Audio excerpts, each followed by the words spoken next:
this is the Trusted Referral Network. We're a network of independent marketing services providers around the country. We get together twice a month on the second and fourth Tuesday. Today is, of course, the fourth Tuesday of the month. And we also alternate times so that on the second Tuesday, it's 11 a.m. And on the fourth Tuesday, it is at 5 p.m. Those are Eastern times. Your times may vary, like your mileage may vary depending on where you are. And our objective is, because most of us are small independent services providers, we and our clients oftentimes need more than what we can offer, where we have a real specialty. There's lots of opportunities for collaboration, for referral, for subcontracting, all that good stuff. And I started this network about just before the pandemic, and it's been going well. Some ups and downs. We had a very large group of members at one time when it was free. Then I started charging. It shrunk down, and we still have always gotten 10 to 15 or even 20 people at a meeting. Always looking for ways to, boost it again. I may be, I've temporarily, let's say, stopped the payments so that members are no longer paying, and we'll figure out where to go from here. But the way we work is when we meet, we usually have a showcase presenter who does about a 10 or 15-minute deep dive into what they do. So you get to learn a little bit more about them. And then we go around and each person gets 2 to 3 minutes, depending on how many people we have, to do a brief introduction of who you are, what you do, where your specialties lie in the marketing world. If you want to share any interesting knowledge about yourself, that's always helpful because it helps other people remember you. And really, this is an intro to, in this case, 9 other people.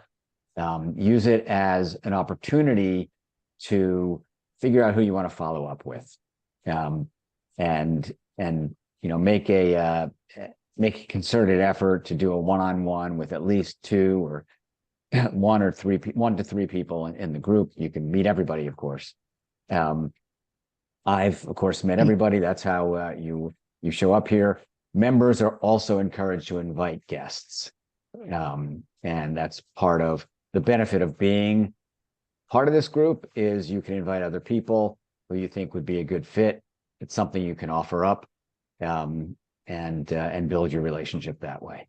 So, David, do you want to do any, present anything visually, or just talk about what you're up to? Yeah, I don't have a presentation because this is on the fly. No problem. I will just I'm going to put on the timer. We'll leave it at 15 minutes. Do you want people to chime in with questions, or do you want to wait till the end? How do you want to handle that? Yeah, if people want to chime in and have questions, sure, that's fun. Okay. I don't know where my apps are. They seem to, let's see, apps. David, small suggestion. Maybe you could tell everyone about, the time of you and Steve Jobs. I think that's a pretty interesting story. Why don't you kind of maybe start there, Yeah, I know half of you, so I would think half of you are bored with that story already. Hell no, are you kidding me? Well, yeah, okay, I can start there. Yeah. And if everybody also would go on mute, because I'm going to put David on speaker view. And so it doesn't switch if everybody else is on mute. That would be helpful. Thanks. Go ahead, David. Cool. So I had hair when I started doing this 30 plus years ago. Let's start there. I still have some. I was a publicist in the entertainment industry. James Earl Jones was one of our clients. He just passed away at 93. He was such a sweetheart. I love working with James Earl. Shirley MacLaine, we launched Halle Berry's career. And I worked with David Guest, who was Liza Minnelli's ex-husband. Anyways, lots of big name, big fun, big personality. And someone in San Francisco caught wind of that and said, hey, if you can manage these big personalities, we've got one you can manage. in the San Francisco Bay Area, and I was recruited up to the city to represent Pixar and work with Steve Jobs. And we launched A Bug's Life and Toy Story 2. And Steve, we looked like relatives. If I wore a black turtleneck, jeans, and shoes, people used to take a second and go, "Wait, are you related?" So I stopped doing that. But and it was just another facet of my public relations life. But I got into entertainment in the Bay Area because I knew that that would help me get into technology. And Steve was like, if he would say to me, I'm just the Ferrari, the outside of the Ferrari. He would say this to me, and he would say, it wouldn't run. No one would care about it if they didn't pay attention to the engine. And he would say, let me introduce you to the engine. And he introduced me to John Lasseter and Steve Catmull and all the other muckaties at Pixar, and brilliant men and women, really awesome group. They've been together forever. A lot of them are still there. This is 20 years ago. And so I got to know the engine, and between the engine and the pretty outside, we got Steve on many covers of many magazines, and everyone thought it was really easy to get Steve Jobs on the cover of a magazine. But what's not easy? Messaging, strategy, right? Getting your point across, having people understand how you're different than your competitors. And so after my experience with Steve, he taught me how to be a maverick. He taught me how to break through, break out, don't be afraid. And so I started showing startups and mid-sized companies that it's okay to reach out to Forbes and Fortune, and in those days, Business Week, Insider, and just say, hey, this is who we are. This is what we have. This is, we have a client now who went from building his company from $1 million to $150 million. And so how did that happen, right? Did I pique your interest? I'd like to know. And down to earth, nice guy, Then he passes it off to this person who took it even further. And I looked back and I said, wow, you passed the ball to her and she got the most incredible PR. He's like, well, hold on a second. First of all, she pretty much invented Salesforce's customer service platform. And then she did it for Slack. So she was already popular. He's like, I just handed her a $150 million company. I said, okay, so if that's what you do, if you're the person that builds these companies up and hands them off, hands it off to a different quarterback, then okay, so how do you do that, right? That's the story. That's what we want to get across. That's what he wants to publicize. So my job is to get him into Fast Company, into Entrepreneur Magazine, into trade publications that his audience is reading, like Channel Reseller News, publications you and I have never heard of, but are really specifically interesting to him. Just like when I worked with Steve said, I want to be on the cover of Business Week. I want to be on the cover of Forbes and Fortune again. And we said, well, you also want to be on the cover of the San Francisco Chronicle. No, I really don't want that. I don't want to be bothered with that. I said, okay. So the Chronicle called me up and asked for an interview. I got an interview for Steve, of course, and he said he wasn't going to do it. He wasn't going to do the photo shoot. But this is all in the creation and the differentiation of the individual and the company. So we hid a photographer in Pixar between his office and the bathroom. And when he came out of the bathroom, we sat him down at a really cool, one of those big Bug's Life character things that you'd see in the movie. We brought it to life, took his picture, cover of the business section, and Pixar all of a sudden became the threat to Disney, right? So that was the narrative we were trying to achieve. Disney was looking for a company to acquire, and I kept saying, it's got to be Disney. So fast forward, in the technology world, it's very similar. You're always trying to find a way to differentiate yourself. You're always finding a new way to position yourself. You're always trying to find a new way to stand out. You can do that in many ways. You can do it through advertising. You can do it through social media marketing. And you can do it through what we do, which is through public relations and content. So what we do is we take the special part about you, how you're different, or we find out how you're different, and or your clients, our tech startups, marketing startups, and then we get them media coverage. That means we get them featured in magazines, online, we get them on TV, we get them on the radio, get them on podcasts. And so that's doing that for a lot of different kinds of companies. You start off with Steve Jobs, you'd think that's a really great thing for an individual. It's a really great thing for everybody else because I had all these relationships that I can then share, which I did for the next 3 years. And then friends came in and said, what are you doing? And I said, just, kind of sharing the wealth that Steve gave me. And they're like, okay, now you need to work. So they brought me back into the workforce. And I started this agency, the first iteration of it back in 2001. And then I went in-house in 2009, did marketing for Nestle and General Motors and Ancestry, and then came back out and started this again. And I still have a lot of minutes left. Yeah, yeah. So what are you, what type of opportunities are you looking for now? And can I ask, what is the name of the business? Yeah, I dropped it in the chat. It's called Two Pins. Yep. And you just we're a PR agency. And what am I looking for now? Like more of like a, go ahead, Rochelle. You're on mute. I have a question. When you're dealing with smaller companies, because I get hit with this all the time, people sometimes, when you're very close to something, you don't recognize what your secret sauce is. You don't recognize, you could say, well, I'm like everybody else. What do you do when you're up against that? I'm assuming you're up against that pretty often, because a lot of times people don't really know their X factor. And if they do, it's not an X factor that's, I would say that you can monetize, and then you could pull out another factor that they don't pay attention to, that's the real, juicy stuff. So how do you explore that when somebody, because if somebody were to say, what's your, I'd say, I don't have a clue. I don't have one. I would imagine that there's so much competition that I don't know if people haven't, something different, because it just blends when there's so much in so many categories. Well, they do. Yeah. Give me a name of a technology company that you know, that you think everybody here knows. I don't know. You come up with one. I can't even. So everybody knows Microsoft. Okay. Right. So, how is Microsoft going to position itself differently? It's been around forever, right? It's got a lot of competition. It's kind of just like your refrigerator. You turn on your computer, you probably don't even think about it. You pick up your phone, maybe it's an Android phone, you probably don't even think about the Microsoft brand, right? But you're not the buyer. Who's the buyer? Who are the buyers that would buy Microsoft?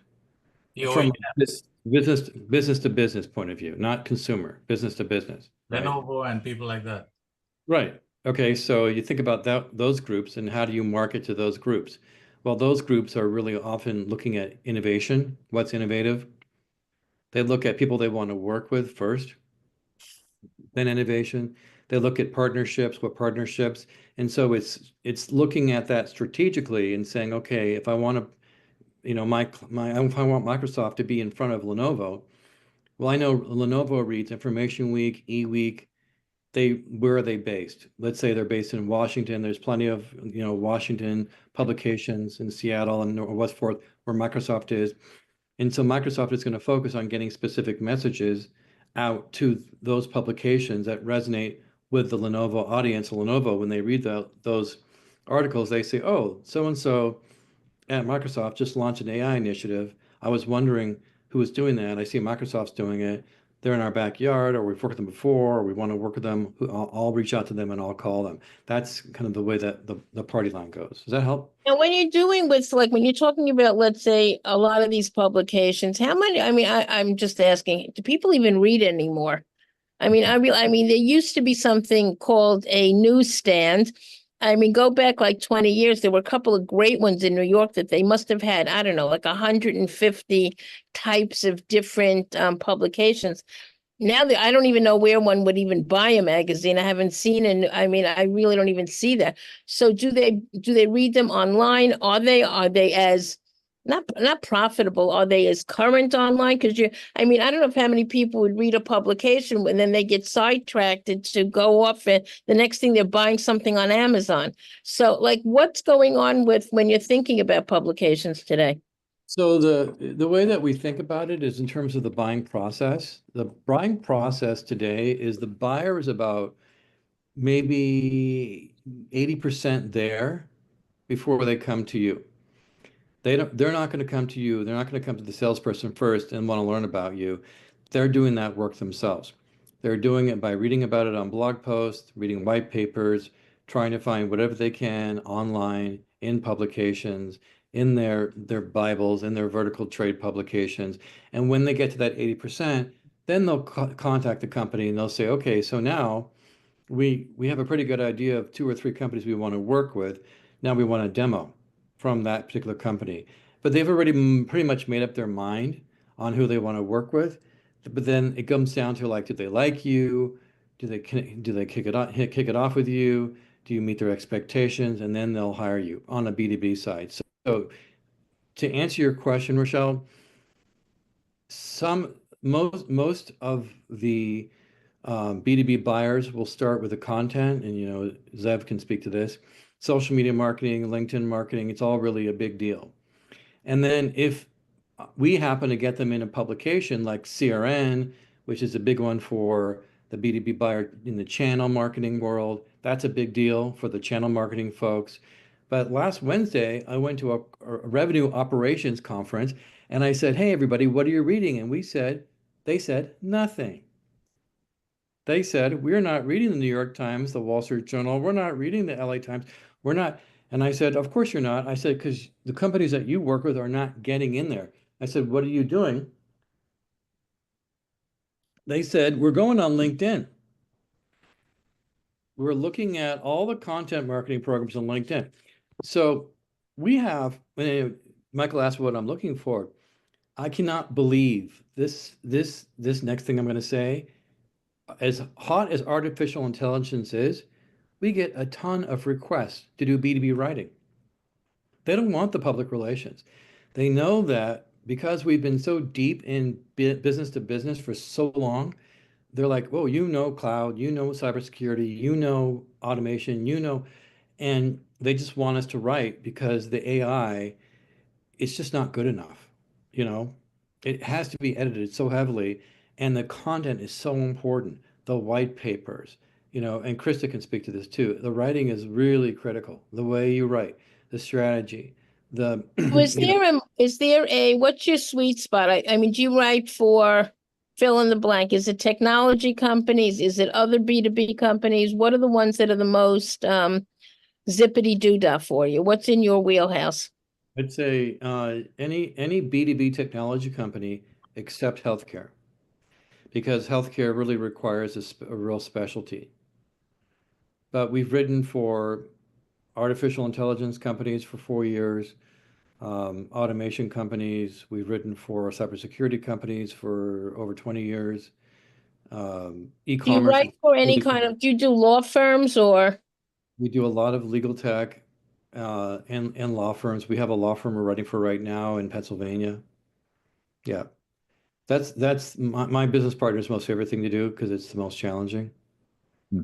Because when you write for a law firm, it's Can I just raise my hand and add something to two thoughts that occurred to me as you were speaking? Yeah. The first is that the AI generated content across all the various platforms, and the one that I'm kind of a specialist in is YouTube. It's getting flagged. They can tell what's AI and what's not AI. And so I think it's dangerous to overuse AI. I really think it is in terms of your content development. But the other thing I was going to mention, because you said, I think Rochelle said, what are people doing? How are they doing the research? They're also going to YouTube. Business professionals will search YouTube at least 50% of the time for answers to B2B questions. And so happens to be what I specialize in, is getting that traffic to my clients. But yeah, so they're also thinking that too, Marianne, because I was thinking like it's someone that looks like me, that's been around like as long as I have.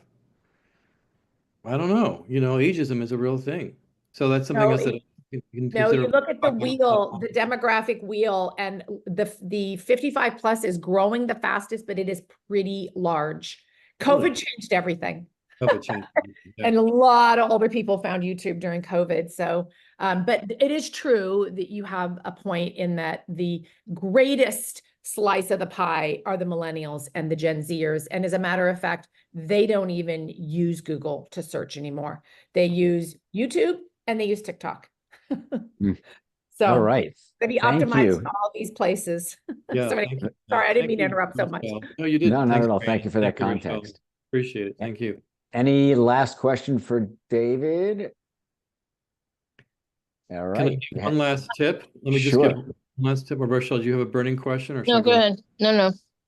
One last tip. If you're going to use AI, we pay $20 a month for ChatGPT. And today I had a client who He said, I want to be like my former company. I want to be like the CEO now at my former company and all the PR she's getting. So we dropped the name of that company and her name and the PR she's been getting into ChatGPT, and we did a backwards search on how she got there. And we came up with a whole strategy for this guy and how he can now follow the same path to get similar kinds of press within reason. It won't be identical because, you know, now she works for a different kind of company that he does. But anyways, you know, play around with ChatGPT in that way. So thanks, Michael. Absolutely. Okay, I am dropping in the order in which people showed up, first members and then guests. Why don't we do 3 minutes each, starting with Krista, then Rochelle, then Rajiv. If I will put on my timer again, if I guess people will stay on mute, that'll be helpful. Again, I'm going to keep the speaker view on, and I will put on my timer. Krista, why don't you take it away? Why do your people trust you? I just came from a meeting where I did a video on persuasive marketing, basically saying, are your people ready for persuasive marketing? But what comes first? They might be, but what comes first? And I talked about that trust factor where they needed to know that you've got that good heart, good head, good intentions and credibility. I'm Krista Giannak, wise words that matter, ghostwriter, blogger, amateur skier who just happens to be blind. I used to hide from my personal story, whereas now I leverage it to inspire speakers and thought leaders to genuinely boost their own credibility, to leverage not just their knowledge and expertise, which a lot of people do, but to leverage their story, which is often more difficult, and the stories behind what they do. And because I uncover a client's powerful untold stories, and because I utilize their expertise in that process, my writing positions the thought leaders and speakers to book speaking engagements or otherwise get more buy-in for their ideas and their offerings. I'm here because I want to gain those referral sources and be able to refer back, because my clients, whether I'm writing a book, a blog, or a bio, they're going to need other services. They're going to need people to help with some of that marketing, web design, other factors, some of the more research and competitor oriented research. A lot of that I either don't do or only do in a very basic way. And that's how you'd be able to potentially help my clients, or I can help yours if you are into the branding, the story, and not just especially with the advent of AI. Right. Thank you so much. Chris is based in Long Island. Yep. Although that doesn't even matter anymore. It does not. It does not. You can write for anybody. Yeah, anywhere in the world. I have a client in the UK right now. Oh, really? You have to write with a British accent, British spelling? Yes. He wants that, huh? I guess you could put it through a filter to fix all that stuff. Thank you. Yeah, I'm in the Huntington area on Long Island. The Huntington area. It's a beautiful area. All right. Let's see. Rochelle Lisner. Hi there, it's Rochelle from Dynamic Business Growth, and I always say it's dynamic business growth and not schlep along business growth. You know, companies today have a very hard time speaking about what they do in a compelling way. Very often they are long-winded, boring, common, and too generic. And based on that, I don't get to see their high-level skills. When speaking about your business, I always want to hear, how do you pull a rabbit out of a hat? What is something that you've done that you can tell me the story around it, and I will always remember the story? Maybe not the detail, but the story. I always say when you talk about your business, are you storytelling or boring telling? So, for example, you know, David told the story a while ago just about how he worked with Steve Jobs, and, you know, Rajiv remembered it and he suggested that we all get pulled into it, because, I mean, imagine one story that you remember many, many years later. I may not remember exactly what he did with a tech company unless it's put into a story. So I want to think about it. And I always I can't tell you how many stories I rewrite for people because they're very generic. My name is Alan. I'm an accountant, and I'm in Midtown Manhattan. And my response is, I couldn't care less. Tell me what you do. Tell me what problem you solved. And then based on that, we can have a conversation. I do want to piggyback on something that David said. When we are introducing ourselves and when we're talking about ourselves, my suggestion is do not tell somebody that you're doing something for 30 years, 20 years, 90 years. Cut it. Because it used to be years ago, it created credibility. And today, unless you tell me why it's important, you've automatically positioned yourself like the Flintstones and not the Jetsons. If you told me why it's important, you're doing this, you've done something, it made the biggest impact. But if you just leave a number in, and the people in general that are writing our checks are they could be younger, they're 40, they're 35, they can be even bar mitzvah guys at like 30. I mean, they're much younger. So when they're younger, it takes them a little, if they're not comfortable thinking of age, and a lot of them are not, they don't want to notice somebody's age. They want to know what they know. They want to know their expertise. They want to know their X factor. They want to know their humor. There's something else that will connect somebody, not an age. An age you're just telling somebody, dust me off. I'm on a shelf, and pretty please remember that I'm here. So again, credibility comes from the story that you told. So if you told me that like David said, somebody went from 1 million to 100 million, he just passes, his stories go on and on. That's what I want to hear. So it's Rochelle, it's dynamic business growth. And if you know people that need to rewrite their introductions and their stories, let's have a conversation. Thank you so much, Rochelle. Based in New York City, Rajiv Jadhav. Thank you. So yeah, hi everyone. I'll kind of like keep this brief since I said today is kind of like a little bit of a down day for me. As you can see from my Zoom background, it says assassins for hire. Yes, your eyes are not playing tricks on you. You're actually reading what it says. I actually am an assassin. I don't kill people, but I kill problems, your problems. I make them go bye-bye like they never ever were there. What am I talking about? I'm talking about things like scandal. A scandal on Google. When people Google your name and they see something outrageous that makes their eyebrows go up real high and make them second guess whether they want to have lunch with you later that day or refer you or anything like that, or worse off, if they actually advocate for others to not go near you with a 10-foot barge pole. So those are the kind of problems that I fix. I can get rid, erase, delete, obliterate, wipe away all the bad stuff that's written about you, remove all that negativity from Google, social, and the internet, like bad reviews, bad press, scandal, including personal identifiable information. And the reason why I do this is because, well, bad press and scandal can destroy your life. It can destroy your marriage. It can destroy your peace of mind. It can destroy your ability to close deals. It can destroy your ability to support your family. And that's a serious threat. And we need to do something about it. And that's what I do. My ask for this group is I'd like introductions to trusted advisors of millionaires and billionaires that do dumb shit. I don't want the trusted advisors of the smart millionaires and billionaires because they probably don't do dumb shit and they have no use for me. The ones that I want are the people that do dumb shit. And maybe not them specifically, maybe their relatives around them that have major lapses in judgment on the daily. Those are the people that I would absolutely love to meet. Not them, their handlers, their therapists, their financial advisors, their consiglieres, their people like that are around them, the people that they have on their fast dial, speed dial. Those are the people that I'd like to meet. And I do offer a 10% revenue share, which is ongoing for deals that are closed that you refer me to. So if I get paid every month, you get paid every month. If I get paid lump sum, you get paid lump sum. So it's as simple as that.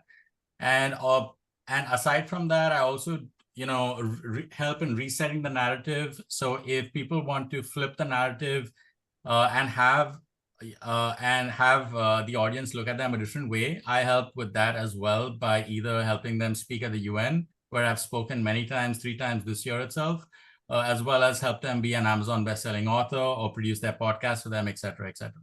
So if you'd like more information, I'll put my deets in the chat, connect with me on LinkedIn, and I'd love to get to know you a little bit better.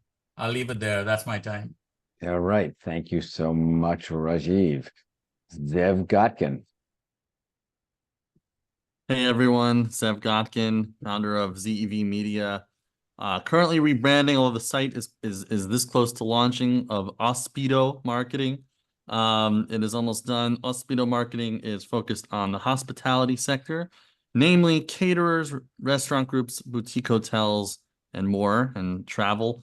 I also have a podcast, the Z Marketing Podcast, starting a second one that's focused on the hospitality space. But in a nutshell, what we do is digital advertising. We help clients get more revenue, more clients, private party bookings, sales, selling tickets and events, things like that.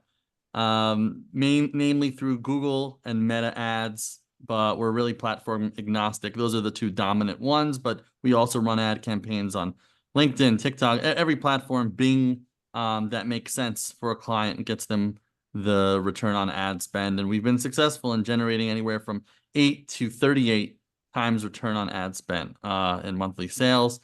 And that's pretty much it. We're a boutique marketing agency.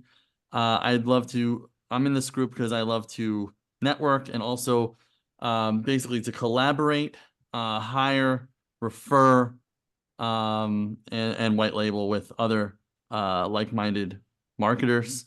We all do a lot of different specialties that are complementary. And I'm also looking for anyone who might either have a client who would be a good fit for either of my podcasts or who might themselves be a good fit. I know I've had some of you on, and a few others have. Marianne is going to be on soon. Rochelle was on the marketing podcast. So yeah, happy to meet all of you, and based in Queens, New York. Thank you very much. By the way, have you done any work for hotel groups trying to promote their conference spaces? Yeah, well, we've done a lot with people using like event spaces, sometimes for corporate, sometimes for like baby showers, or all different uses. Yeah. Okay, we should talk. I have one of my teams is a really good tool for presentation and tracking presentations, and they've done I think they did very well with Marriott, or a subgroup of Marriott. Cool. Thank you so much. What's the background, by the way? This is like south of France about 20 years ago. I like to make it look like I'm traveling. There you go. There you go. All right, Lisa LoParo. Hi, Are you with it? There you go. everyone. I'm Lisa LoParo. Sorry, can you hear me? Yep, we can hear you. It's a little glitchy. Are you still there? Disappeared? Okay, sorry about that. My Wi-Fi might be on body, so okay, great. Sorry if I go in and out. I'm Lisa LoParo. I'm a marketer and a brand strategist. I'm currently the marketing director for a spa startup, and usually work out of my home office in Stamford, Connecticut.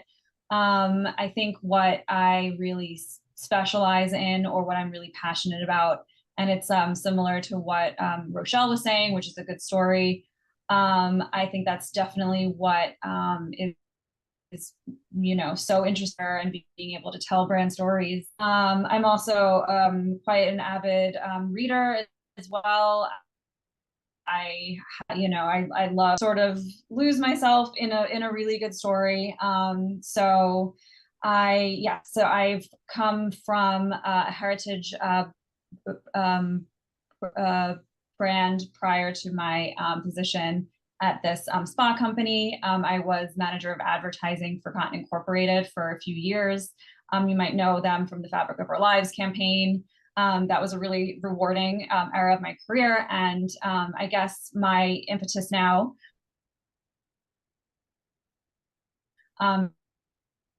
in being part of minded people who are smarter than me, people who might just have those exciting opportunities that I'm looking for in the next phase of my career. But I think it's true that it all comes down to a really good story, and how you get there is sort of the puzzle that you put together. My driving force behind getting to speak to all of you. I'm excited for what's to come. So very cool. that's And pretty much all I got. Did you explain what you're working now for? A company, an Italian company, right, that sells high-end saunas and Yes. Steam rooms and those sort of things to hotel Absolutely. groups and also very wealthy people who need those things in their home. So and who doesn't? That would be fantastic. I wish I could have one. Right. They're quite a high price point. So if anybody in the group knows somebody who wants a sauna, custom made sauna or steam room, or there's a few other things, whirlpool bath, those sort of, maybe not the whirlpool bath, there was something else in there, but you can reach out. Reach out to Lisa. All right. Marianne Bautista. Yes. Hello, everyone. Thank you for inviting me, Michael. It's a nice group of folks, and I'm glad to meet you all. My name is Marianne Bautista. I'm president and founder of Bautista Direct Marketing. I'm going to take what Rochelle said to heart, and I'm going to tell you how I got to where I am with a quick little story that you probably will not be able to forget. Back in 2006, I was running my direct-to-consumer agency, direct marketing, direct-to-consumer agency, and we got this incredible account. And the account is adamandeve.com. You might be familiar with them. They are a very large $200 million privately held direct-to-consumer e-commerce business for adult toys. And me hanging off the liberal, left cliff here, couldn't care less what, consenting adults do in the privacy of their homes. So I said, sure, let's do it. So we started running TV and radio ads and got them into podcasts and hit a wall pretty darn quickly. They are heavily restricted in the media. They cannot buy social media. They have a real challenge. They run a completely legitimate business, by the way. It's not illegal what they sell, but they have a pretty rough time. So this is how I came to do what I am doing today. We got scrappy and we said, maybe we could set up some accounts on some of these YouTube, some YouTube channels, just like organic, set up some accounts. Well, with trial and error and over a period of time, we learned how to monetize these branded and non-branded YouTube channels for this client, and drove sales, and all of the content is super generic. And, it's just, I love this product because type of thing. But that is how we came to the point of making a pivot in our business. We are now exclusively focused on what we call YTOO, which is YouTube Organic Optimization. And the reason that we are doing this is that everybody's on YouTube. And people don't know how to use it properly. They don't understand that there is a ton of traffic on YouTube looking for solutions that your business or your client's business offers, and they can't find you because you're not well optimized. So that is our story. I am looking for referrals largely to enterprise level businesses. We work with the AARP, we work with obviously Adam and Eve, we work with Halo Dog Collar. We have about 7 or 8 enterprise level clients, although we also have come up with a small business package, which is much more affordable, kind of reeling in the services a little bit, but we can also now do something for smaller businesses that don't have quite the same large budgets. So I got a question. Are you producing the YouTube content as well? We can. In the case of the small business, we offer to produce it. We have an intake form and we set them up, and they have to actually film. Little iPhone footage is usually fine, and we will create a professional looking video for them. The enterprise accounts, not so much. They normally have a lot of content that already is in existence. It's just not doing well because it's not optimized properly. Okay, thank you Yeah. so much. I think Yeah. you're the only person that I know who does YouTube organic optimization. It is So highly niche. It is it highly is niche. highly And we have- niche. And we have not found any direct competition as an entire focus. I mean, some people do it, but yeah. So thank you. Absolutely. And if anybody read my newsletter this week, the article that I highlighted was about how YouTube has surpassed Disney, at least in July, as the most watched Yep. over-the-top network, I believe. It is the number 2 search engine in the world. It is the number 2 social media in the world. And it is also the number 2 engagement in the world, trafficked website in the world. And most businesses don't pay any or very, very little attention to it. And it's really a lost opportunity. And who owns it? Google. And who owns it?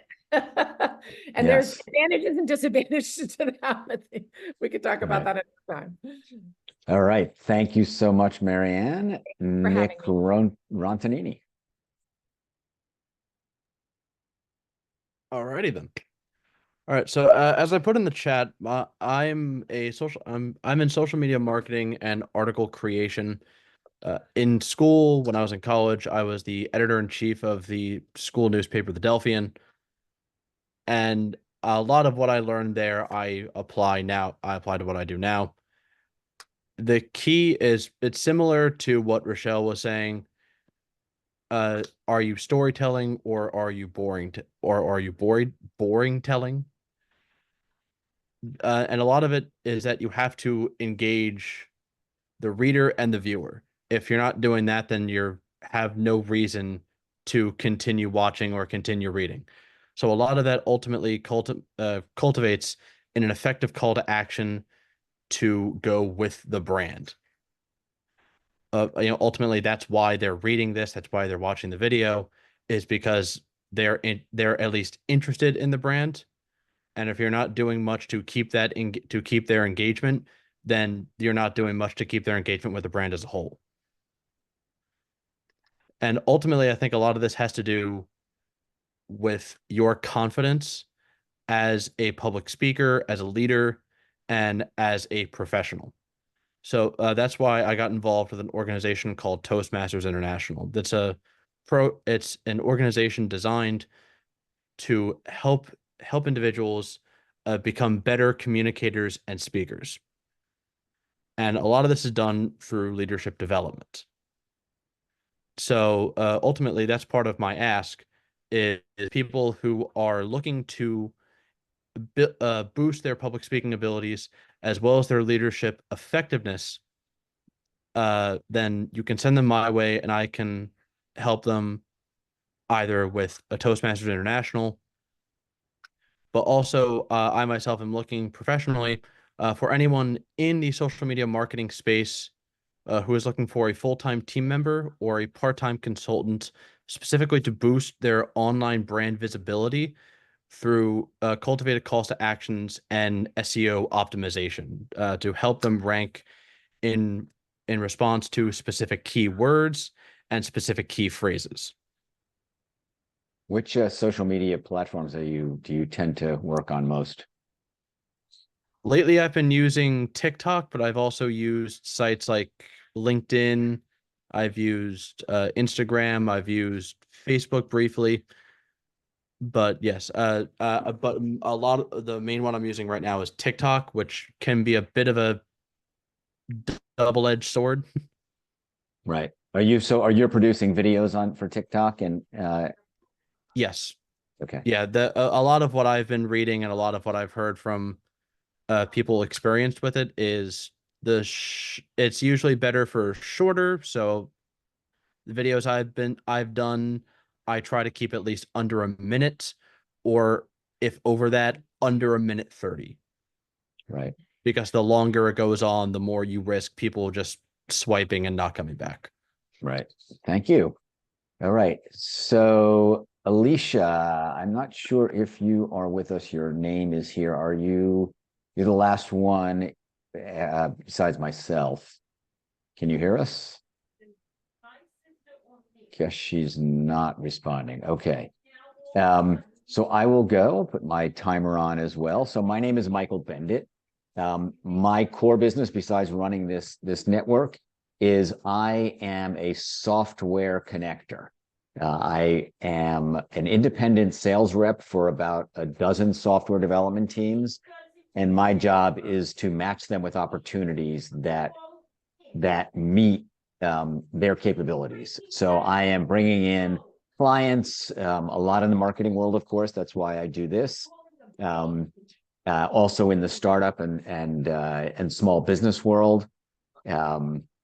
Examples of the work we do. It's a lot of websites in the marketing world, e-commerce sites.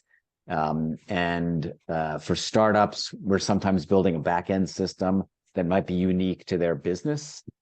And again, my job is to make that match. A lot of the decisions around matchmaking have to do with budget, the technology platform. There's a lot of technology platforms out there, as everybody knows. Many people are on WordPress and Shopify, but there are other platforms out there besides those. And then, the whole range of technology for languages, computing languages, or programming languages for building things from scratch. My business model is I take a percentage. I charge 20% commission, so there's no upfront fee for anybody. And my job is to make sure that the teams that I work with do what they do and do it well, deliver against their promises, and are very competitive. So I have a mix of teams. Some are based domestically, some are offshore, and then the ones I do most of my work with are what I refer to as dual shore teams. They have a few people here in the US, but most of their developers are offshore. And that just saves a lot of money, but it also eliminates a lot of the headache of dealing directly with offshore. I just am pitching an opportunity right now with one of my teams who has a patent, interestingly enough, on improving search results using user behavior. Google has been doing this for over 20 years, but they kept it as an internal trade secret. And so this team of mine was actually able to patent it. And we are pitching it to a large consulting firm to help them index and search all of their prior client presentations and client research. Best leads for me in the marketing world are other marketing agencies that don't always have those skills in-house, the programming skills. We work very well with them because we don't focus on anything else, just the technology. I will stop there, switch back to gallery mode next. I encourage all of you to come back, to invite other people, tell them about this. The idea is to grow it. It's really for marketing services providers. And if somebody who is a marketer like Lisa, who actually works in a company and buys marketing services, that's always wonderful. We're always looking to have people like that. Sometimes they might feel tacked because we're all selling stuff. But Lisa, you had a smile on the entire time. So thank you. Great. Listen, everybody have a wonderful evening, top of the hour, and we'll see you in October. Thank you. Thank you, Michael. All right. Au revoir. Thanks. Bye.